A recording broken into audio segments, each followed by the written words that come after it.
Não ensina na escola isso. Não ensina na faculdade isso. Quando você ganha conhecimento para fazer aquilo, a estatística passa a estar ao seu favor. Isso é suficiente para você ter sucesso. E se você tem sucesso num negócio, vai faturar milhões de reais. Talvez não seja bilhões, mas milhões você vai faturar. Você joga uma moeda pra cima, vai dar cara ou coroa. A estatística diz que é 50% de possibilidade de ser cara, 50% de possibilidade de ser coroa. Você joga a moeda pra cima. O que eu posso fazer pra cair coroa? No máximo, torcer. E torcer tem algum tipo de efeito? Nada. Já torcer pro teu time e ele perdeu? Nada eu posso fazer para que essa moeda caia em coroa. Eu não posso fazer nada. Absolutamente nada no ser torcer. Isso é sorte. Agora, vou abrir uma empresa. Tem fatores alheios à minha vontade? Sim ou não? Sim. Quais são? Economia, o Economia. dólar. Você já vendeu com economia boa? Já. Já vendeu com economia ruim? Muito. Então, economia influencia realmente? Eu abri empresa, eu comecei a vender, a inflação era 86% ao mês. E a gente vendia. Mas você tá falando o quê, Flávio? Que a economia não influencia? Não é isso que eu tô falando. Ela influencia, mas ela não determina. Porque tem gente tendo sucesso no Brasil hoje aqui. E tem gente fracassando nos Estados Unidos, fracassando na Inglaterra. Então, o que acontece? Influencia, mas não determina. O ponto é o seguinte: quais são os fatores realmente que não dependem de mim? Eu, por exemplo, tenho um problema de saúde sério, ter que ser internado no hospital. Eu controlo isso? Não. Fator saúde é um fator que não depende de você. O ponto é o seguinte: se eu tiver saúde, que é o fator que eu entendo que eu posso até ter algum controle, mas eu não tenho absoluto controle, esse fator é um fator externo que tem influência, que pode me parar, que pode me travar. Outro fator que pode me travar é a falta de conhecimento. Alguém que não sabe vender, não foi por azar que ele quebrou. Ele não sabe vender, ele não tem processo de venda, ele não sabe prospectar, ele não sabe fazer. Não sabe fazer dinheiro. Ele não sabe fazer. Ele não aprendeu isso. Não ensina na escola isso. Não ensina na faculdade isso. O cara faz odontologia, se forma em odontologia, mas não sabe captar cliente. Vai ficar ele lá sentado na cadeira dele de dentista sem nenhum cliente. Ele não sabe captar cliente. Como é que eu me divulgo? Como é que eu capto clientes? Percebe? Então, o que acontece? É o conhecimento. Então, se eu tenho conhecimento, se eu tenho know-how, se eu aprendi isso, o fator sorte é muito pequeno. O fator aleatório é muito pequeno. Não é como jogar uma moeda. Ah, vou abrir uma empresa. Cara ou coroa? Ih, deu certo. Me dei bem. Ih, deu errado. Não é assim que funciona. Com o teu conhecimento, você vai ter estatisticamente mais chances de acertar. Então, por exemplo, quando eu vou tomar uma decisão de negócio, pela experiência que a gente tem, o conhecimento que a gente tem, a gente vai errar menos. Então, sorte é uma estatística. E quando você ganha conhecimento, quando você ganhou conhecimento e ganhou know-how para fazer aquela situação, a estatística passa a estar ao seu favor. Você vai tomar decisões erradas, mas a maioria você vai acertar. E se você erra algumas coisas, mas acerta a maioria, isso é suficiente para você ter sucesso naquilo que você está fazendo. E se você tem sucesso naquilo que você está num negócio, abre um negócio, vai faturar milhões de reais. Talvez não seja bilhões, mas milhões você vai faturar. A estatística está do teu lado, a sorte está do seu lado. Ou seja, a sorte ela não é um sorteio aleatório que não depende de mim. A sorte é um conjunto de habilidades que eu posso desenvolver, que eu posso dominar para que a estatística esteja a meu favor. E aí, no médio prazo, eu vou sempre vencer. Quando eu recomprei a WhatsApp em 2016, ele era 100% analógico. E naquele momento a gente já começou a pesquisar, eu já estava muito mergulhado no digital, como é que a gente seria, como seria um produto digital nosso. 2016. 2018 inteiro, a gente gastou 1 tonelada de dinheiro e levou mais de 15 ou 20 pessoas para os Estados Unidos, ficaram lá em Los Angeles, produzindo conteúdo da WhatsApp Online. 2018. 2019, a gente lançou. Poxa, 2019, um pouco antes. Agora, quando começou? Foi 2019? Foi 2018? Sabe quando começou? Quando eu estava criando geração de valor em 2011. Quando não existia influenciador, não existia coach, não existia marketing digital, nada disso. Começou lá. Mas alguém pode dizer assim, Flávio,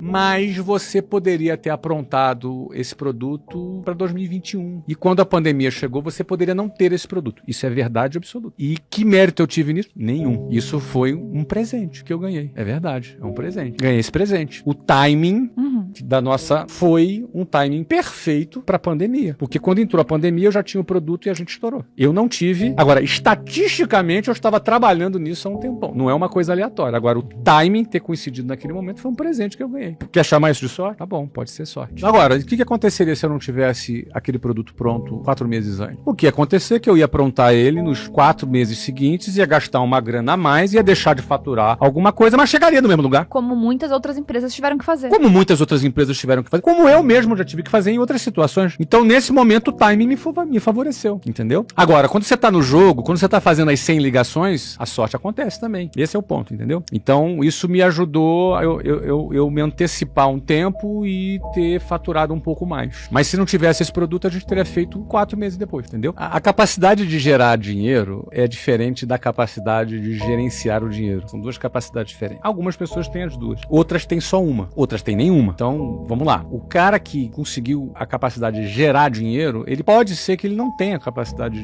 de gerir o dinheiro. E isso tem uma certa frequência. Eu já vi muitos casos. Já tive casos de executivos que trabalhavam comigo. Estou lembrando de um agora. Em 2011 eu lembro de eu na casa dele, conversando com esse executivo e a esposa dele. Ele ganhava ali uns 35 mil reais em 2011. Eu lembro hoje, ele ganhava uns 35 pau, mas gastava 40. E eu lembro da expressão da esposa dele na minha frente falando: não tem mais nada que a gente possa cortar aqui. E é uma cena muito interessante porque como alguém, imaginando hoje, ganhando 70 mil reais de salário, pode achar que gasta 80 e que não tem nada pra cortar. Como pode, assim? Se você for pensar na renda média do brasileiro, como pode? Não é? Então tem gente, por exemplo, que o cara ganha 5 mil reais por mês e gasta tudo. Não dá pra nada. Aí ele recebe um aumento pra 8. Aí gasta os 8. Aí ele pensa assim, cara, o dia que eu ganhar 15, minha vida tá resolvida. Aí ele ganhou 15 e gasta tudo. O cara vai trocando a marca das coisas, né? Aquela roupa que ele comprava na Zara, por exemplo, já é feia agora. Ele quer comprar na Louis Vuitton. Pronto, já matou pra caramba. Nada contra uma marca bacana. O cara pode. Então a pessoa vai trocando a marca, troca a marca do requeijão, troca a marca do biscoito, troca o tamanho do apartamento, a marca do tênis, do relógio, e de repente ele tá ali.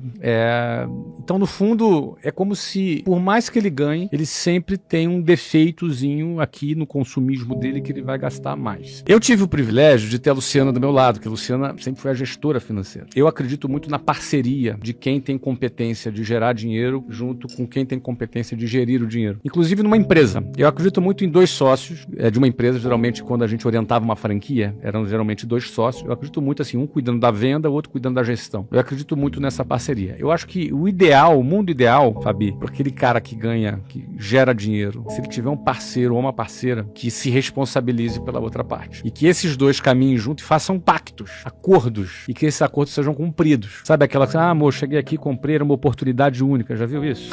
Ele chega Tava na promoção. Tava na promoção.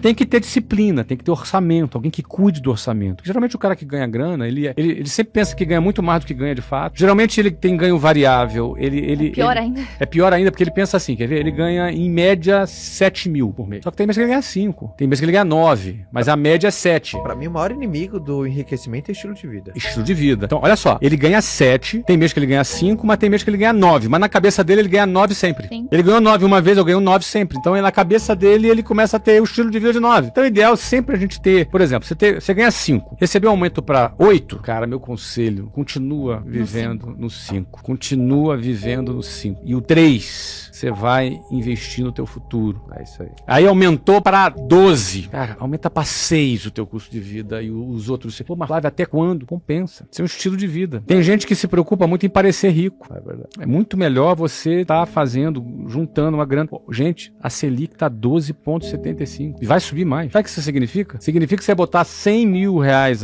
aplicado numa renda fixa, mequetrefe, sem risco, tu vai ganhar ali 13 pau por ano. Isso dá mais de R$1.000 por mês de rentabilidade. Se você tiver 1 milhão, é 10 mil. Então, isso aí no tempo, 1 ano, 2 anos, 3 anos, 4, você dobra esse capital aí em 4 anos, 5 anos. O que você botou lá, você dobra. Uma coisa é fato. Tem que ter ambição. Ela não pode faltar. Sem a vontade, não vai acontecer. A pessoa precisa ter vontade. Da vontade, a gente vai achar alguma solução que está a nosso alcance. E aí pode ser que alguém ache alguma coisa que ela pode fazer na vida no meio dessa trajetória. Eu não pensei assim, vou vender e vou fazer uma carreira de sucesso de vendas e depois vou abrir uma empresa. Nunca pensei em nada disso. Eu só pensei em resolver um problema que eu tinha. Eu queria ser independente de casar. Eu nasci pra ser músico, eu poderia dizer isso, entendeu? A primeira vez que eu peguei a flauta, eu toquei. E aí, no primeiro dia que eu toquei a flauta, eu tocava 20 músicas. Uma semana depois, eu tocava qualquer música. Uma música aí, eu tocava. Então não era uma coisa assim, eu decorei. Eu tinha uma coisa diferente com a música. Eu tinha uma coisa diferente.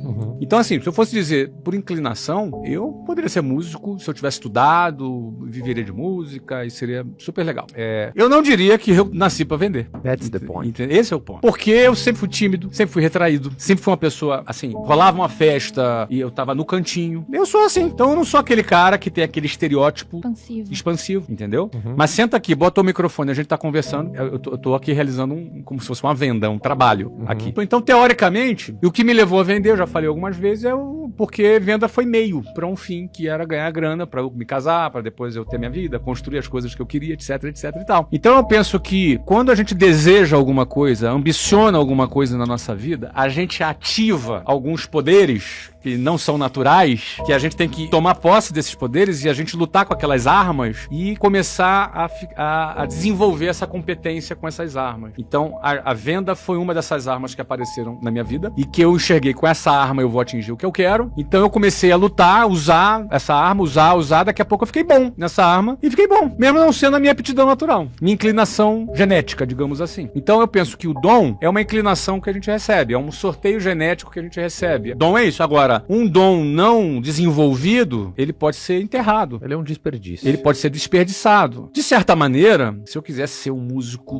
muito top, essa oportunidade eu desperdicei porque não desenvolvi. Mas de maneira consciente, você quis desperdiçar. Foi a escolha que eu escolha. fiz. Foi a escolha que eu fiz. E foi uma escolha consciente e eu estou ok com essa escolha. Porque eu tô satisfeito, não é? Tô feliz com o que eu toco. Até sigo algumas pessoas. Se você observar meu Instagram, Sim. eu sigo alguns guitarristas ali. Então, eu vejo, vou ampliando minha referência, vou aprendendo coisas também. Mas não é aquela coisa assim, não, eu vou me desenvolver muito. Não faz parte da minha meta. Mas eu acabei me desenvolvendo naquilo que não era a minha aptidão, talvez natural.